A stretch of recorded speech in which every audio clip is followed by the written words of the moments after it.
Assalamualaikum warahmatullahi wabarakatuh. Salam sejahtera untuk kita semua. Selamat datang kembali di mata pelajaran Sejarah Peminatan kelas 12 IPS. Oke teman-teman, kita masih membahas tentang sejarah kontemporer dunia. Setelah kemarin kita bahas perang Vietnam dan juga politik apartheid, sekarang kita akan bahas materi yang baru.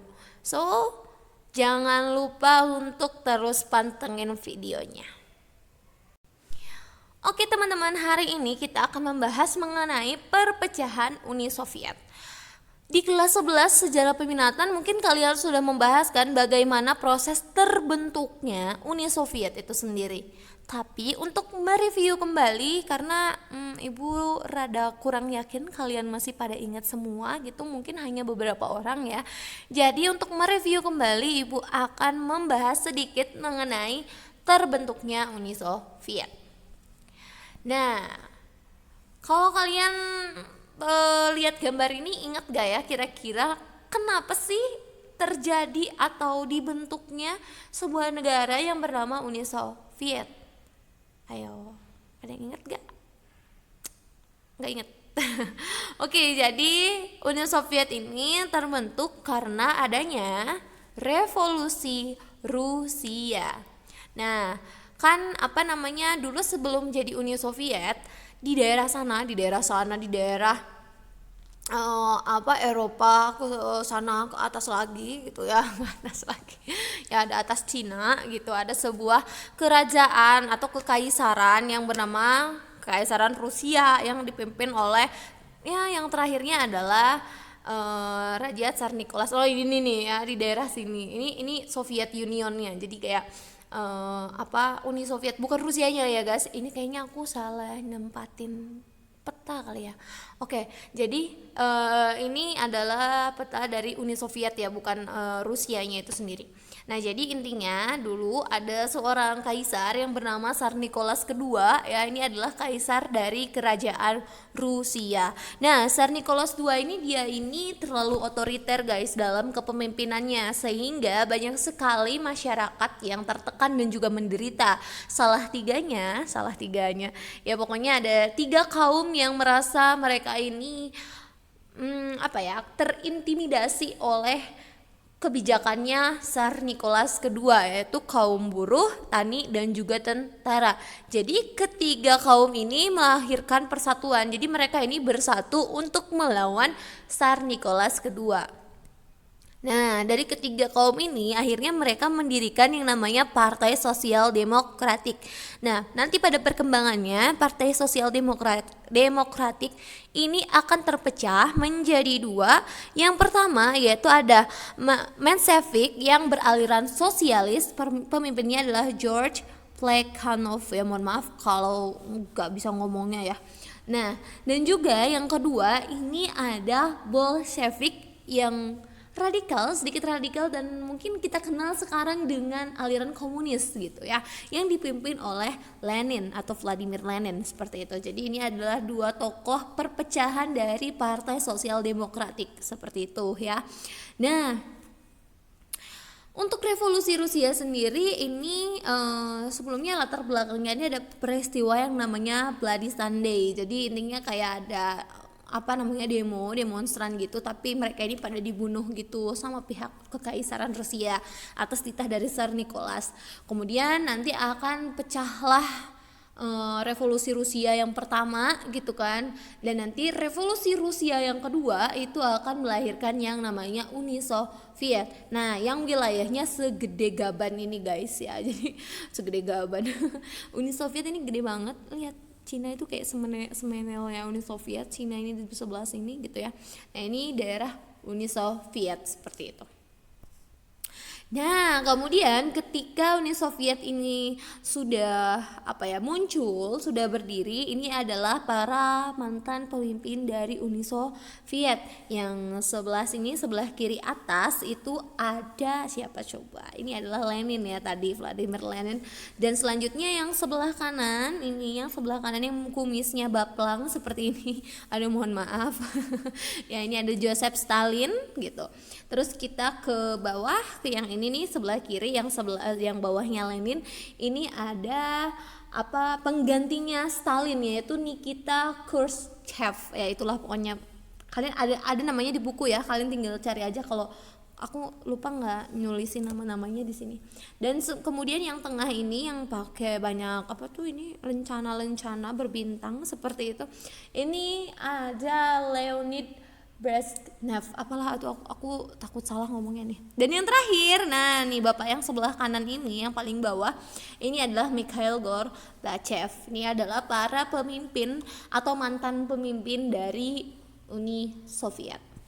Nah, selanjutnya kita akan membahas mengenai bubarnya atau perpecahannya Uni Soviet. Karena kan kita tahu ya nih, Uni Soviet ini segede ini, kemudian akhirnya nanti mereka ini akan bubar gitu, dalam artian akan pecah menjadi negara-negara bagian gitu. Dan sampai sekarang kan di saat ini tidak ada yang namanya negara Uni Soviet, yang ada hanya negara Rusia dan lain-lain seperti itu ya. Oke, kita next aja ya. Nah, bubarnya Uni Soviet ini gara-gara awalnya bukan gara-gara sih, lebih ke latar belakangnya itu pas Mikhail Gorbachev ini naik tahta pada tahun 1985. Nah, kebetulan kondisi dari Uni Soviet ini sedang terpuruk guys, apalagi pasca Perang Dunia Kedua gitu kan. Jadi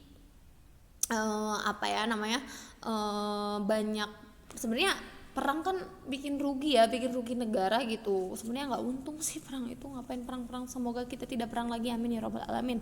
Nah, jadi karena kondisi ekonomi di daerah Uni Sovietnya ini memburuk gitu kan ya, selain itu juga pemerintahannya yang terlalu otoriter, ya kan komunis lebih ke otoriter, militer, intinya kayak gitu ya. Jadi lebih kejam lah ya, apa-apa tuh kayak apa sih namanya, kekejaman itu banyak banget di sana gitu. Nah, akhirnya para rakyat pun banyak yang berontak gitu. Siapa sih rakyat yang pengen menderita, intinya kayak gitu. Nah, akhirnya di sini ketika zamannya Gorbachev, dia ini mulai kayak semacam banting setir deh, atau melakukan revolusi, asik revolusi atau pembaharuan, gak revolusi juga ya, pembaharuan ya. Ini memperbaiki kondisi si Uni Soviet yang lagi terpuruk ini dengan melakukan dua kebijakan, yaitu Glasnost dan juga Perestroika. Nah, Glasnost ini yaitu prinsip keterbukaan, yaitu adalah kebijakan yang dilakukan selama masa pemerintahan Gorbachev pada pertengahan 1980-an. Kebijakan ini meliputi keterbukaan dalam semua bidang di institusi pemerintahan Uni Soviet, termasuk kebebasan informasi. Nah, jadi di sini mulailah ada yang namanya, kan kalau komunis ini dia nggak liberalis ya, ya jelas lah komunis nggak liberalis. Nah, sedangkan kan ini kalau kita lihat ya dari sini, kebijakan yang meliputi keterbukaan. Kalau keterbukaan ini dia sudah sedikitnya menganut paham liberalis gitu. Jadi sebenarnya zaman Gorbachev ini kayak pintu gerbangnya liberalisme untuk masuk ke daerah Uni Soviet seperti itu. Nah, kemudian media yang antara tahun 1930 sampai 1980 dikuasai oleh pemerintah, keberadaannya dikembalikan kepada pemiliknya. Jadi pas masa ya namanya juga komunis ya, komunis itu segala macamnya ya, di Uni Sovietnya juga kebetulan kan sentralisasi gitu ya, dalam artian kebijakannya itu mengikuti pemerintah. Nah, para media-media ini tuh kayak semacam gak dapet kebebasan dalam berekspresi, dalam menyampaikan berita dan lain sebagainya. Jadi para media-media ini semuanya itu diatur sama pemerintah. Sedangkan kan kadang media ini adalah sebuah sarana untuk kritik terhadap pemerintah ataupun lain sebagainya seperti itu. Nah, karena medianya ini dipegang sama pemerintah, jadi ya kesulitan untuk mengkritik pemerintah gitu kan. Nah, akhirnya nanti akan dibalikan lagi ke para pemilik saham dari media tersebut. Nah, kemudian masyarakat mulai dibuka pandangannya mengenai sistem pemerintahan komunis pada masa dahulu. Jadi kayak dikasih tahu sebenarnya pemerintahan komunis itu kayak gini loh gitu perkembangannya kan, ketika zaman Lenin, Stalin gitu kan, benar-benar mereka ini memerintah negara tersebut dengan tangan besi guys gitu. Jadi kayak semacam otoriter banget, bikin masyarakat sengsara. Jadi di sini tuh kayak mulai terbuka bahwa ini loh paham komunis kayak gitu. Sebenarnya komunis itu seperti ini loh gitu ya kan. Jadi di sini masyarakat pun ada beberapa yang mulai pemikirannya terbuka terhadap ideologi-ideologi lain yang mungkin ini bisa jadi lebih baik daripada ideologi komunis kayak gitu. Nah, selanjutnya yaitu perestroika. Kalau perestroika ini merupakan reformasi dalam segala bidang yang dilakukan oleh pemerintahan Uni Soviet, yaitu bidang ekonomi, politik, birokrasi, budaya, dan sistem nilai yang terdapat di masyarakat. Nah, ini salah satunya yaitu dengan pengembalian hak milik tanah ya. Tadinya kan biasanya tanah ini milik negara, jadi kayak semacam dikembalikan kepada yang haknya. Terus penurunan tingkat kehidupan masyarakat seperti itu. Ya, ini dari perestroika.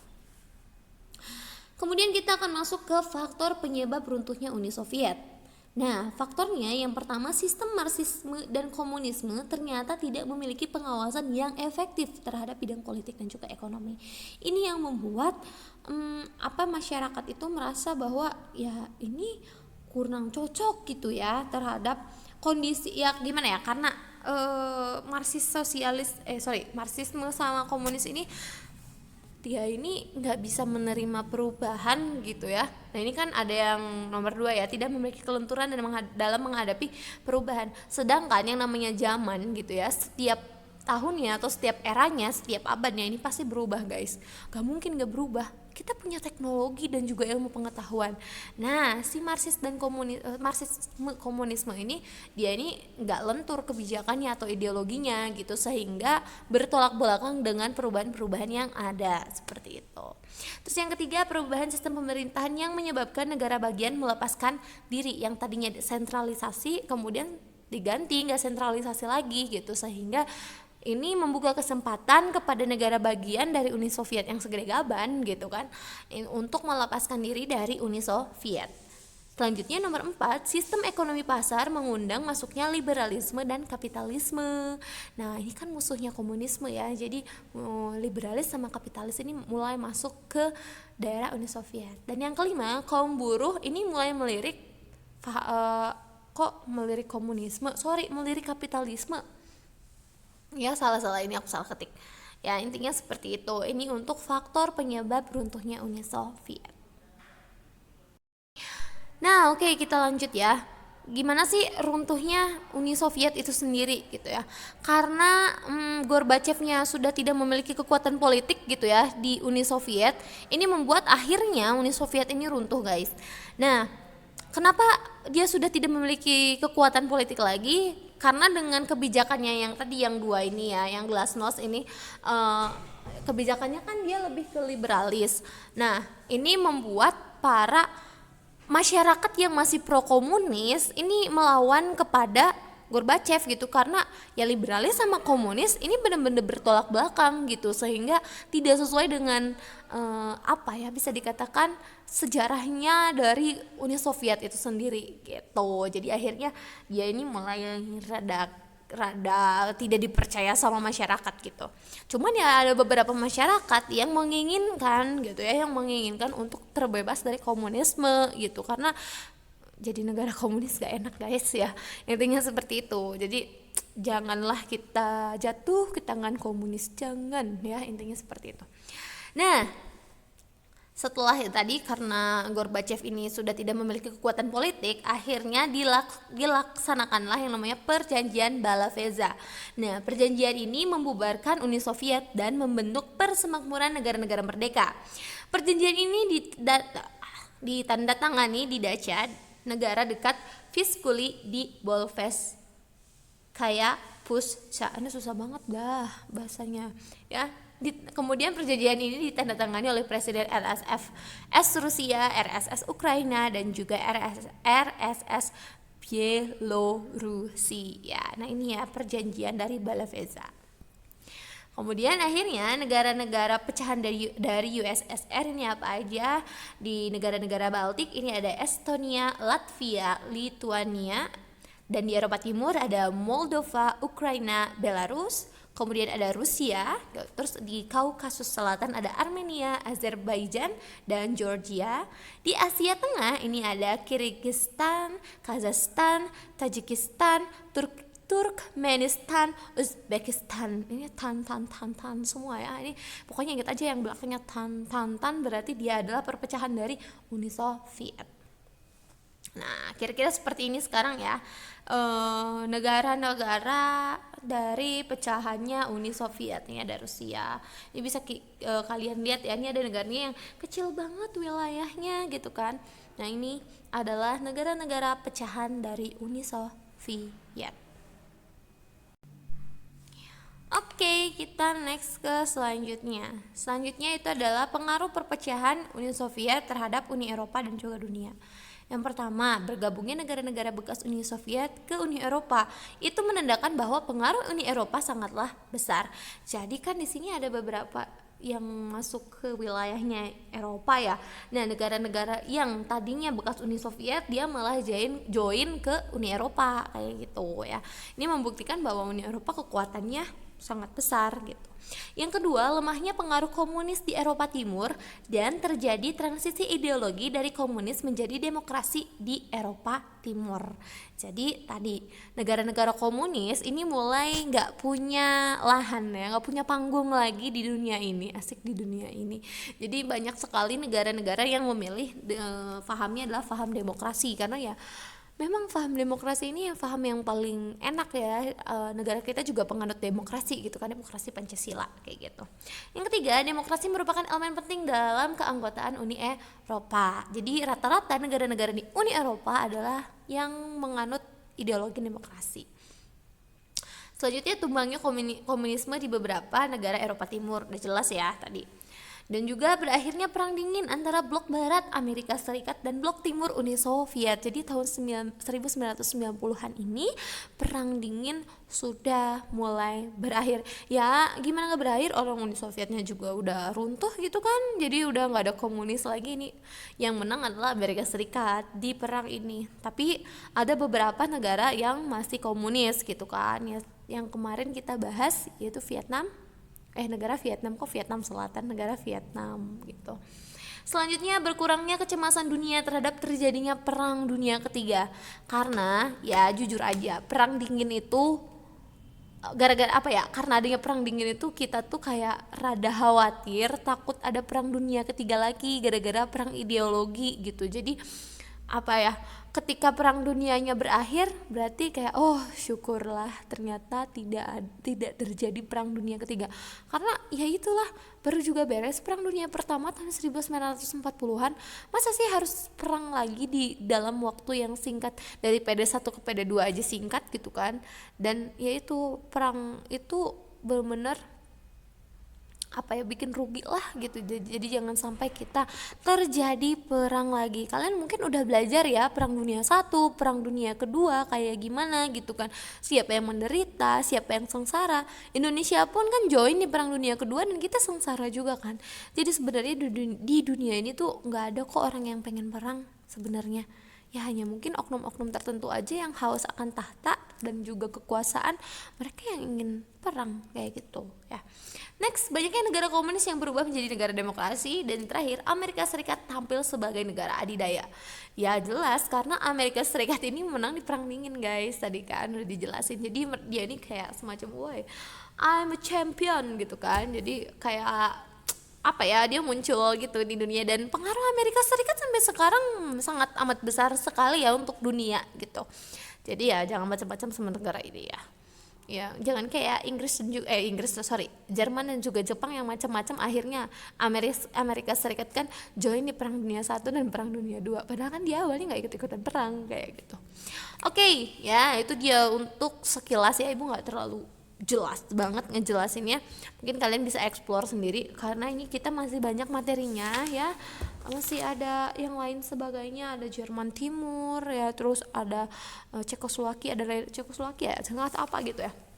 Intinya masih banyak sekali materi-materi yang akan kita bahas, tapi kita ini pertemuannya sangat amat singkat guys, jadi mohon maaf kalau misalkan dipercepat dan tidak diperdalam kayak gitu. Oke, kalau kayak gitu terima kasih banyak untuk pertemuan hari ini. Sekian, bener kan, sekian.